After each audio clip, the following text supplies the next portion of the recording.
So, yeah, I think you all know why we're here today. I'm going to talk about Greenland Science Week 2025 specifically. So, last November, myself and members of the Q Greenland Net team went to Greenland for Greenland Science Week, and I'm planning on just kind of going over what we did while we were there and why. Um, so, yeah, just as an outline, I guess, give you some context, the why, when, who, and where. The where is fairly apparent at this point, but we'll talk about it a little bit more. I'll give a little bit of a breakdown of Greenland Science Week, just the activities that we engaged in, a couple of the things we learned. I certainly won't be able to go into great depth on any specifics because it was really a fire hose of information, but happy to talk about specifics if people have questions, of course. I'll highlight some key takeaways and conclusions, some common themes that we heard throughout our time at Greenland Science Week, and then I'll just provide some time for questions and looking at this fun stuff that we have out here. Give everybody just a heads up now. I decided to pull a little bit of a vault and split this presentation. I think probably it won't be a trilogy, at least I don't think so. It might be a sequel. I felt like it was most important to talk about Greenland Science Week itself in the context of what we were doing as a team, our perspective, for Q Greenland Net and that project, and then I'd like to have maybe just a follow-on presentation that will be more about my vacation, which took place the week before all of this. I have tons and tons of pictures and videos and fun stories that I can tell, but that's not going to be the focus of this one. So hopefully not to disappoint, but also provide another opportunity for us to gather and see some fun pictures later. Yeah, so we'll start off by just talking about why we went to Greenland in 2025. We definitely had some reservations at times. So I guess, following the news at all, you probably know there were some geopolitical tensions regarding Greenland even before these most recent tensions that have arisen. From comments that were made last year about potentially acquiring Greenland. However, we talked to our collaborators and they agreed that we should come out for a couple of really good reasons. One is simply that Greenland Science Week only happens every couple of years. And this is year 2 of our 3-year project. So if we're going to go to Greenland Science Week, it's got to be 2025. And there are events held throughout Greenland during this week. We were specifically there from November 9th to the 16th. So that's the period I'll focus on. But for us, it was a really nice opportunity to just engage with our collaborators and others who are involved with Greenland focused science, really directly. One thing I've learned certainly from this project is that with Greenland, there's really an emphasis on with projects that are doing things with local communities and that are focused on Greenland. There's really an emphasis on establishing relationships with people who are in Greenland and actually being there. So we wanted to have that opportunity to actually go and talk to some of the people we collaborate with and establish some of those connections for longer term work relationships. As I said, because of the kind of tensions and the fact that people were maybe a little more hesitant about US-based researchers, we were definitely mostly there to listen and learn. We kind of made that decision early on that first and foremost, we were going to listen to what people had to say and respond appropriately, not be so forward about pushing a specific agenda from our perspective. Although we definitely did some getting the word out about our project. We created these informative postcards. The resolution here isn't so great. I downsampled it for the presentation, but we made these postcard size handouts basically. So these are double-sided. I'm showing both sides side by side. But we made one postcard for Q Greenland itself, which is our curated data package for QGIS that I'm sure many of you might be familiar with. It's very popular GIS data package that is used for creating figures and maps of Greenland. We seen a lot of citations of our project just from people who use it to make figures for their own papers. It's also used for like field planning. People will take out our data package when they're out in the field, maybe have limited data or internet access, and want some context for planning their field activities. So it really gets used pretty widely, and I'll probably talk about that a little bit more, but we just wanted to make sure to get the word out about Q Greenland. And then the other component of our project, which is Q Greenland Net, is a collaboration with the Arctic Data Center. They're part of this wider network of repositories known as Data One. NSIDC is a part of this. Basically, what they provide is an interface for searching data sets across a whole bunch of different repositories. They harvest metadata from contributing repositories, and our project is building the tools around this to facilitate data search and access. So we also handed these out as well, just to highlight that Data One is an option for people who might be looking to publish their data, but haven't done so yet. So in terms of the people who actually went to Greenland, it was myself and Robin Merowitz, who went as software developers from NSIDC. We also had Twyla Moon, of course, who came from NSIDC as the PI of the project. And then a couple of people from our collaboration with the Arctic Data Center, Andy Garcia, who attended as community engagement and outreach coordinator, and then Ian Nesbitt, who attended kind of as our data repository expert, somebody who knows the ins and outs of Data One, could answer the questions of, how do we actually get our data into this system, for those who were interested in contributing to that. So a little bit about where and the logistics. This is not exactly the route that everyone took, but this is the route that I took. So it was a 2-leg journey for me via Iceland Air. First flew from Denver to Iceland, and then from Iceland to Nuuk. There actually is a direct flight from New York that started this past summer, but it's only seasonal.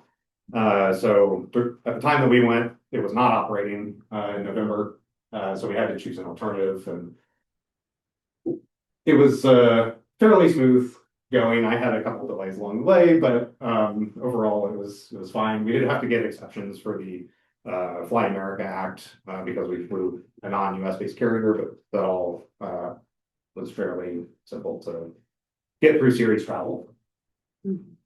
How long was the flight?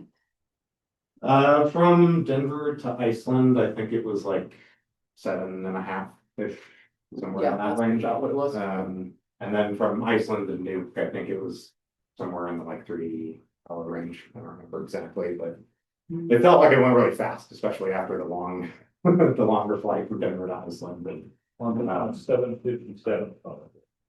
I think it was 7:30. Really? Yeah, I would have to double check. Iceland there. It was Iceland Air, yeah, but it was a big plane. Prior to this last year, you'd have to fly into a different airport. Hangar Loosback was often where people get routed through, and then you take a small plane from there to Nuuk, which is the capital. But like I said, they literally just opened this international airport in Nuuk this past summer, so huge influx of people that are getting directly to Nuuk at this point. There's the plane, so if you're a plane enthusiast, maybe you can identify it from the picture, but that's the runway in Nuuk.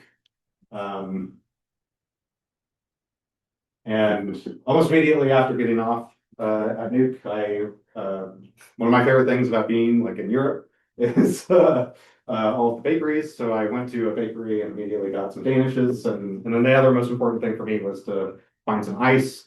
Thankfully, it was very easy to find. It was like the first time I was there in 2023 in I think it was May. There weren't like any icebergs or anything, which I think we expected, but this time I was very pleased to just see that there was a lot of small little chunks of ice in the water right off the coast. And so I have like way too many pictures of myself looking goofy in front of icebergs. I won't show too many of those, but Needless to say, I was quite pleased.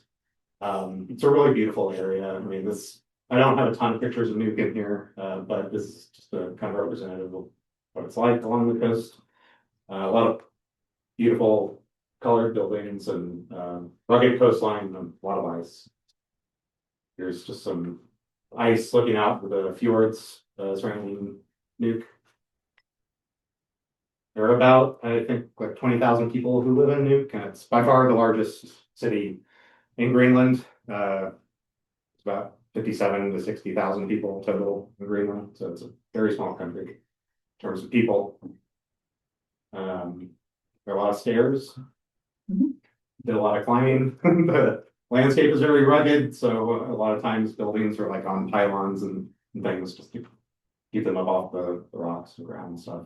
Those apartments in the background. Yeah, I think these are housing, buildings. They had some very like Soviet looking like blocks.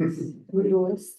Yeah, there were quite a few very utilitarian buildings. But I don't think I have very many pictures of this, but one thing that I really enjoyed was there were a lot of nice murals and like public art as well. So it wasn't all just brutalist architecture. There's definitely a lot of beauty, good sunsets. And like I said, I've got like a huge library of pictures that I can show off and plan to show more in the future. I really need to move all of them off my phone and into a place that's more accessible. So now I'll go ahead and jump into the kind of the meat of the presentation, which is about Greenland Science Week itself. Created a bit of a timeline here just to show all of the activities and things that we did over that week. I've just broken it up broadly into 3 separate sections. The pre-conference, anything we did before the Greenland Science Week conference itself. The main event of the week for me was the conference, and then after the conference. I'm mostly going to focus on the 10th through the 14th, but I'll mention a couple things about before that as well. I got into Greenland, I think, on November 2nd. I left on the 1st, and spent some time traveling before getting to work-related things. Part of that travel was, the main chunk of that travel for me was going to Ilulissat, which is north of Nuuk. Actually, let me back up here. Maybe I can just show on that real quick. Yeah, I have it marked here. So here's Nuuk, here's Ilulissat. Ilulissat's like 200 miles north of the Arctic Circle, so it was short days, beautiful auroras at night, spectacular icebergs, like bigger than anything I could have imagined, sized icebergs. How'd you get there? Plane, yeah, a little smaller than probably. Puddle jumpers. Yeah, just a little. I think it was like an hour and a half flight or something like that for Nuuk. And as I had mentioned earlier, there are events that were happening throughout Greenland, at least in the major cities, for Greenland Science Week, and there were some things going on in Ilulissat. So I was able to attend a couple of those events, the Ilulissat Science Forum. It was held in this building called the Ilu Science and Art Hub, which is a really cool space that was put together basically as a meeting point for the community to come and like learn about science and also engage in art activities. And from what I understand, it's like a really become kind of a focal point for community interactions with scientists in Ilulissat. And so they had some public events there that anybody in the community was free to join. There were speakers from the local community who talked about like the impacts of climate change on their livelihoods. One of the speakers was ran a dog sled academy that gave dog sled tours, which actually went out with him and attempted dog sledding. Wouldn't recommend it with the level of snow that we had at the time. It was not enough. He actually did say that it used to be he was able to like reliably get out with and do dog sledding. I think as early as October, and he said now it's like even in November, it's really hard to get out. So conditions are certainly changing from a dog sledding perspective. Which, yeah, it was very bumpy, that's all I'd say about it. But I love meeting the dogs, it was a lot of fun. Let's see, the Twyla was there, she served as a moderator for the discussion about those local impacts of climate change. I know there was also like a drone workshop and, let's see, I have the agenda here right in front of me. Yeah, there was a lot of talk about responsible tourism. Ilulissat is also, it's a very small town. I think there's like 5,000 people who live there, 3,000 sled dogs. A lot of barking. But they're actually opening an international airport, I think next year. So they're expecting to go from, I think, this whole, they get like, right now they get around 60,000 tourists a year there to like 100,000, something like that, that'll come through. Literally, it sounds like the town just gets inundated with tourists during the tourist season. It was kind of nice being there in November because it felt like there was no one there. But as I said, the days were short, so it was hard to get in everything I wanted to. Is the tourist season summer or is there also a winter aurora season? Yeah, I think it's mostly summer, but there is a winter season. I think it starts more in February timeframe. So it's a ton of people and just the impacts of the cruise ship industry and people coming into the area is an area of intense conversation and study. Like there's some talk about like, you know, what kind of impacts does just having these large ships go into these small fjords that have never really seen major boat traffic before, what kind of impacts that might have on the ecosystem. So after Ilulissat, I flew back to Nuuk and met up with the rest of the team. They got in, I think, on the 9th. And the very first thing to kind of kick off the week was this cryosphere side meeting, which we very much thought would be a good idea for us to attend, given that we are from the National Sun and Ice Data Center. It was held at the local high school in Nuuk, which was a really fun experience. There were a lot of students who were there. Definitely a mix of interest and attention spans there. High school students, there were some that, you know, were pretty engaged and others who clearly wanted to be done with the day. But I had an opportunity to talk to a couple of them and they seemed pretty interested in what was going on. There were talks about icebergs, including like samples that were there. They had microscopes set up and like a VR experience to show what it's like to go on a research ship expedition that I took part in. There were information talks from a couple different groups, including this organization called Students on Ice that brings together cohorts of students each year to do like science on actual research vessels. They were trying to recruit from the local high school, like, please apply. I think it's international in who it allows in as well. So if you know anybody who's a student might want to participate, it could be worth looking into. And yeah, also some discussions about there's a really great talk about these ice marginal lakes that there's this new inventory that was published fairly recently of ice marginal lakes, the time series between I think 2017 and 2023. And Ethan Carr, one of our grad students, is studying glacial lake outbursts. Yes, that was a topic of concern as well. There's some issues with those floods causing downstream problems with infrastructure. So it was a nice little time to get together with other cryosphere leaning folks. And then I didn't have a picture from this day other than this, but I thought was worth adding just to brighten things up a little bit. We stayed in this hotel called the Hotel Aurora. You probably can't read it from here, but got this nice picture of the Aurora over the Hotel Aurora on the way back this evening. And that was actually pretty common as long as the night sky was, you know, clear, could see at least some aurora activity. The very next day, we had marine research seminar. So this was all focused on obviously the marine environment, but also ice ocean interactions, marine food webs, and physical human interactions, again, tourists, the impacts of the tourism industry. Talks about upcoming research expeditions, and of course, monitoring programs, or a number of monitoring programs are coordinated together to like share data about various ecosystem level kind of metrics. One of the projects that was featured there is called Beige, I think is what it was called. Robin, do you?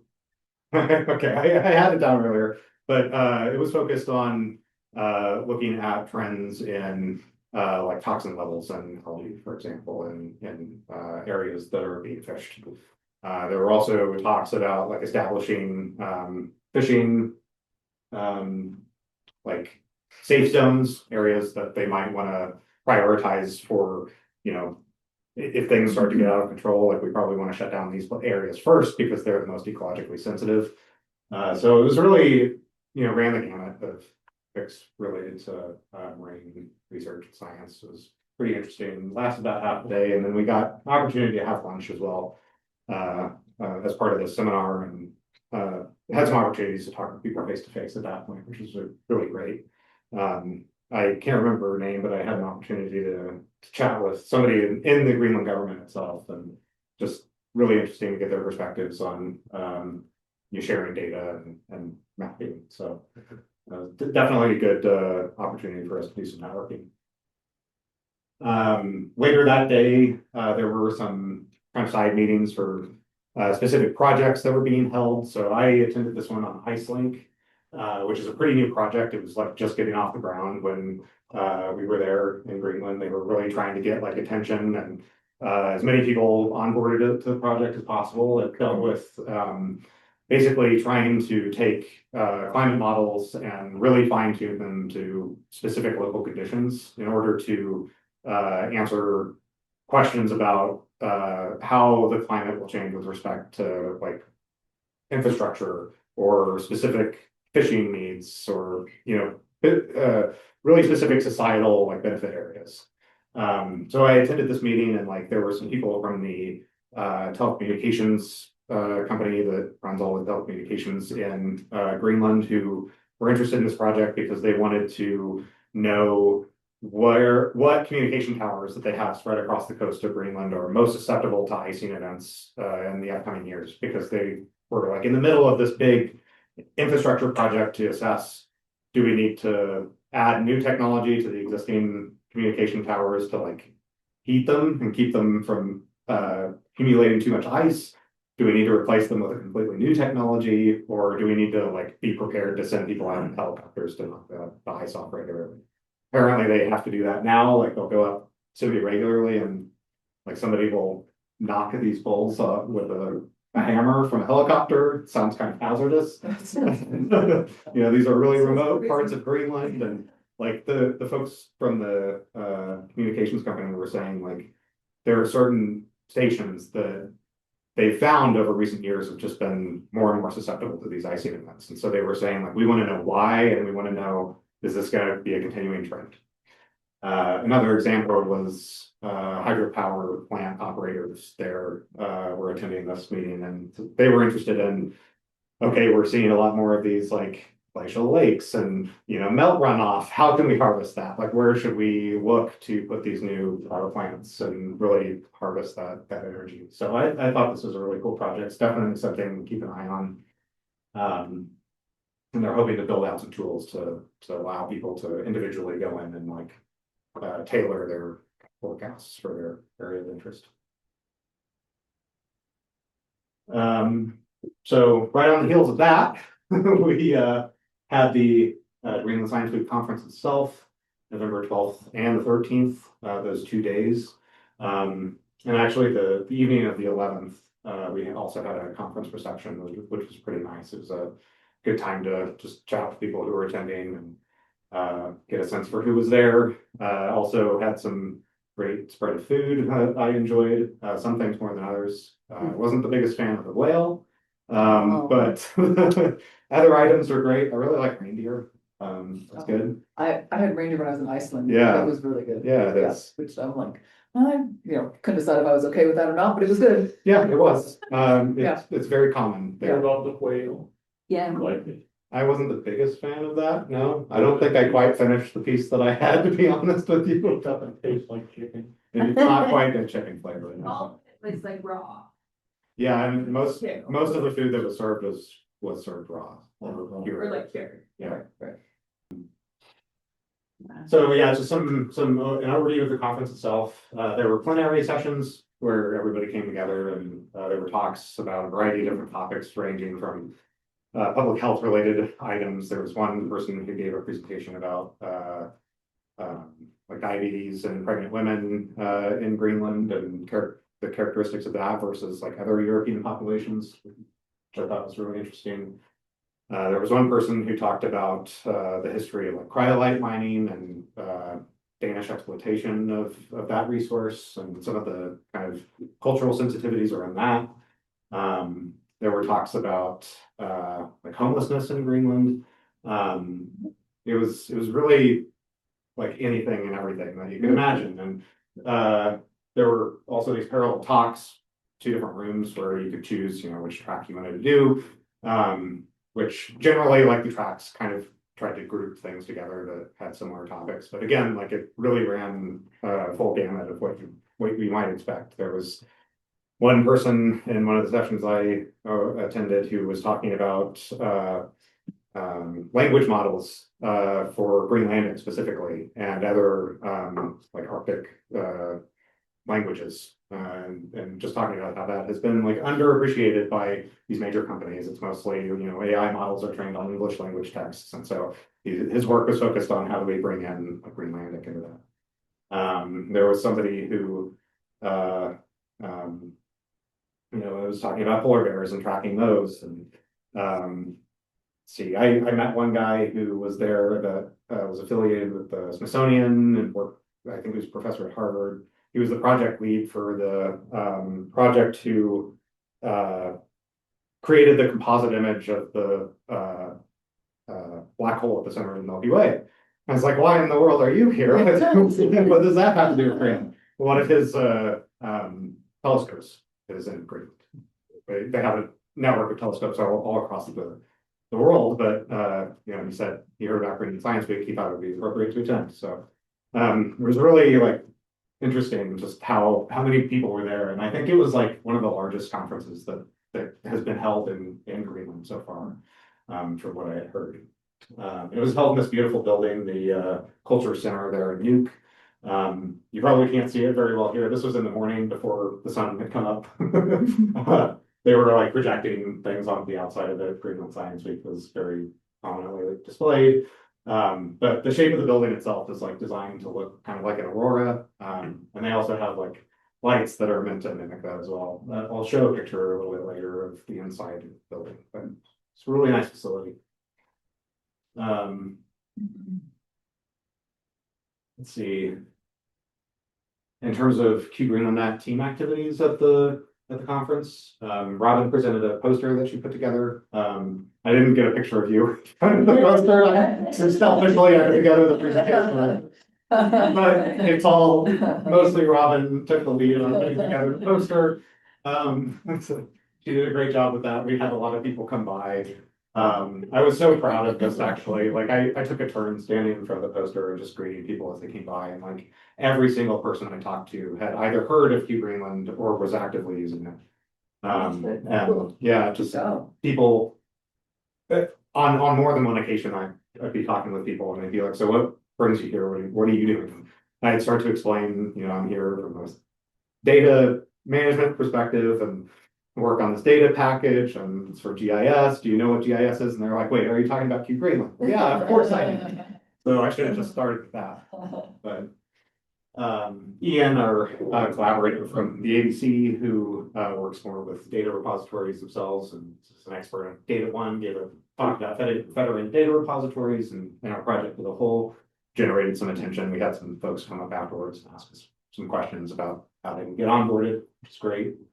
And then Twyla presented a talk as well about some of the work she does with summer schools in Greenland, which I think she has some upcoming work in Greenland regarding that coming up soon.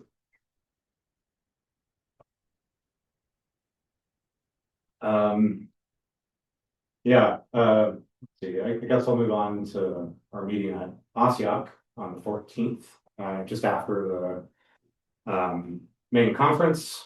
We had really wanted to get together like kind of one-on-one with some of our collaborators. So we had set up this meeting in advance to chat with some those collaborators from Asiak and GINR, the Greenland Institute for Natural Resources. Just to chat about our project priorities and make sure that we're in alignment. We learned that so Asiak is the Greenland survey. They deal with towns and settlements specifically. They kind of focus on infrastructure related things and keeping track of like where all the buildings are in cities. They've been actively working on this system called UniGIS. They're hoping to roll out some additional updates to their data and the interface for downloading that data as well in the upcoming year. So we're hoping to maybe work with them on some of the metadata components here. Is it an acronym or is it a place or what is it, ASIAC? So Asiak, I think, is a name, and I actually can't remember off the top of my head. Just Why- curious why it wasn't all capitalized. Yeah, no, I don't, it's not an acronym. Do you happen to know, Robin? No, but I do know that it's not. I think maybe Twyla is in the Zoom, if she's here. Twyla, do you wanna speak up? Yeah, sorry, the acronym for which one? Well, there was there was a question about what Asiak stood for, and I said, I think it's a name, but I couldn't Yeah, remember. yeah, no, that's correct. OSIAC is not an acronym. Sorry about that. Yeah. Do you have any other background on that, or is it It's just? a name for just a what, name? like a city or? It's Oh, a- OSIAC. It's kind of like, so it's almost, there's GEUS, the Geologic Survey of Denmark and Greenland, and that is mostly based in Denmark. And GEUS is responsible for like all the mapping and data outside of towns and settlements. And then OSIAC is sort of like the USGS of Greenland towns and settlements. So OSIAC is based in Nuuk, and they're responsible for all of the mapping and data related to towns and settlements. So the groups end up sort of working together in order to cover all of the lands of Greenland. Yeah. So yes, it is a place. They have a physical office in Nuuk that we were able to go to and have this conversation. Isiak is a deity in Inuit mythology. Yes, that's what I was thinking of. I knew it had some connection to the history of Greenland, but I couldn't remember what it was. There's Google, not me. Appreciate you taking the initiative. Yeah, I think that's about all I wanted to say about that. I just wanted to kind of highlight that we had that opportunity and I thought it was fruitful. On the 14th, there was this wonderful public science festival. So, you know, in the preceding days, we had these really much more, you know, scientist to scientist kind of discussions. And this was more focused on let's have the public come in and like interact with scientists directly. We, the Keep Greenland Net team, really wanted to set up a table for this, but unfortunately, we're a little behind the curve on this. By the time we learned about signups, it was like completely sold out. They had already had all the tables accounted for. But it was still a lot of fun to walk around. There were interactive exhibits and handouts. A lot of the stuff that's on the table here came from this day. And this is also a nice opportunity to show the inside of the culture center here with some of the like Aurora type lights being projected on the top. Just looking at that building, I assume they don't really have any problems with building on permafrost, it's all freaking bedrock. Yeah, I mean, this is definitely a flatter part of town too. It's All bedrock, yeah. Lord. No, it seemed like a very solid building, so I don't think they're worried about that, at least not right now. I know there were concerns about permafrost as they were building their new airport. I'm not sure those concerns are entirely disappeared. Yeah. Yeah, and then to cap off the week, we did a little team building excursion. So myself, Robin, Ian, and Angie, we all booked this fishing excursion on Saturday where we went out on this boat with a couple of seasoned fishermen and, went fishing and were very successful. We caught, I don't even know A how lot many of fish. Sometimes It was- two at once. Yeah, oftentimes more than one at once. Halibut, I assume? It wasn't halibut, it It's cod. was, yeah, it was Oh, Mm. Arctic cod. are they Arctic cod or Atlantic cod? Well, yeah, I Arctic guess cod are little thing. Sounds like you just wanna go on a. They food were trip. that they Greenland. were huge. They were like, yeah.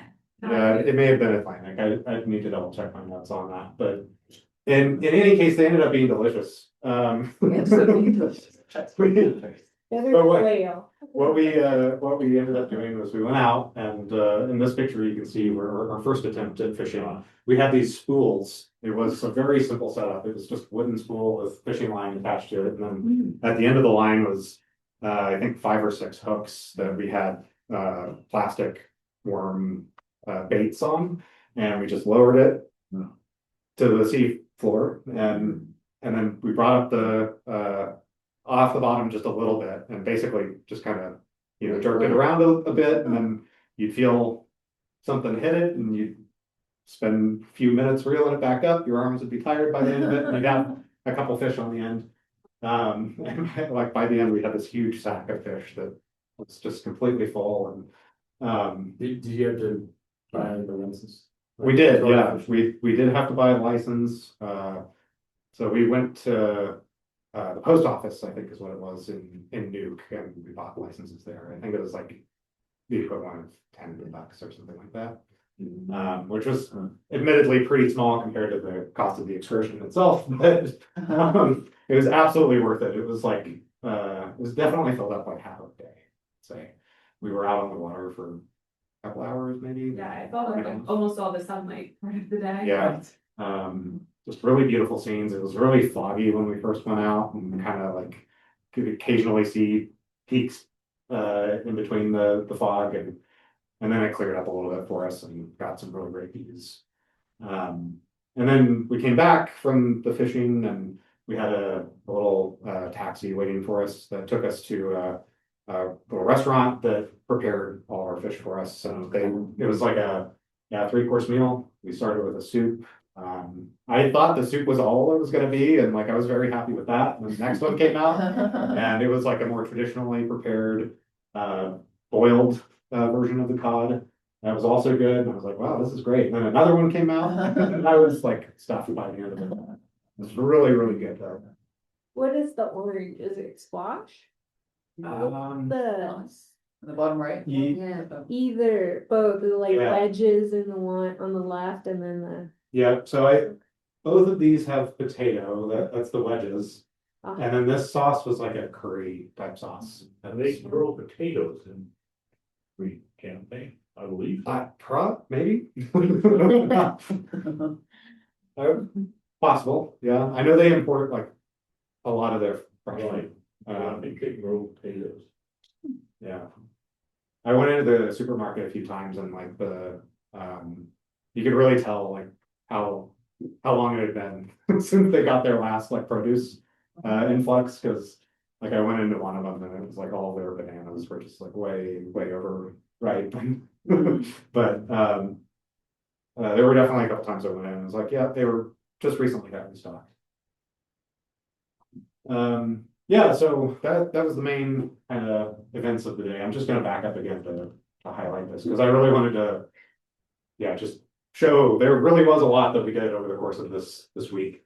Cryosphere side meeting on Monday, the marine research seminar, the stakeholder meetings for various projects, and the conference reception was on Tuesday. Wednesday was conference talks and the conference dinner as well as the poster session. The next day we had the talks. And then we had the meetings with collaborators and the Public Science Festival.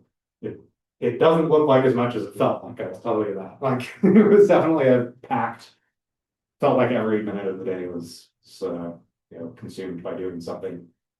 Whether that was traveling between one thing or another or just talking to people or attending events. So in terms of kind of key takeaways and common themes or conclusions. I just wanted to kind of pull out a few things that I thought would be useful for folks here to think about. The number one thing that came up a couple times in conversations is just that the International Polar Year 5, which starts in 2032, that sounds like a much longer period away than what I think it really is already underway, planning for that. And from what we heard, the calls for project endorsements are starting early this year. So I think from an organizational perspective, it's probably a good idea for NSIDCers to be thinking about International Polar Year 5, what we might do to contribute to that in some way, and possibly to pursue some project endorsements. I don't really know what that means exactly, but And start a GoFundMe. yeah, well, yes. I'm not sure if the endorsements provide any funding, but I think it might be more of like, that we will adopt this as a part of the IQI 5. But yeah, there was a whole talk about IQI 5 and preparations that are underway. So definitely like now's the time to start thinking about that. The other thing, which I'm sure has been on some of your mind, I mentioned at the beginning, is just concerns about like US-based projects, their funding ending. It was an unfortunate number of times I like started a conversation with somebody and they brought up like, oh, but what will happen when your funding ends? Like you're from the US, right? Like, well, really tried to stress the evergreen kind of artifacts of our project, right? What are the things that our projects are doing that will extend beyond the life of the project itself? So the Greenland data package, for example, the tutorials that we've made, documentation. But also it was nice from this project's perspective to be able to highlight Data One, that federation of repositories that we're working with. That part of the project is actually self-funded from what I understand. So the Data One network, it's all funded by people who come in and like buy repository services. So say a small organization that has some data that they're publishing but don't have the resources to spin up their own repository, they'll pay Data One a certain amount of money each year to do that for them. And so it started off as an NSF project, but it has moved into a completely self-sustaining University of California based enterprise. And that helped kind of alleviate some of those concerns as well. So yeah, I think just the key point there is to remember when talking with international collaborators that there are things that we're doing that will last beyond any one particular project. And the other thing too that I kind of learned through this was that the difficulties with science funding aren't limited to the US. I think we, get a lot of we've been very focused on what's happening here, but there's similar concerns from European countries. Talked to one person who told me that like the last time they pursued funding for some of their projects that they were like told that they needed to come up with some like military applications or national security related justifications for their work. And they were like, no, I don't think there are, but that's kind of the landscape that we're in now. So I think just being aware of that and no, it's not just our burden, I guess, helpful.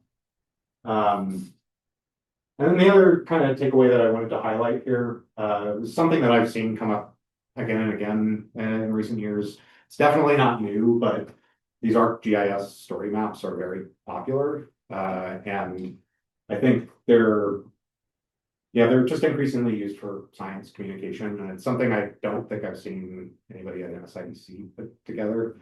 I know through the university we have ArcGIS subscriptions, so it might be worth us looking at doing something with that at some point or another as a science communication tool.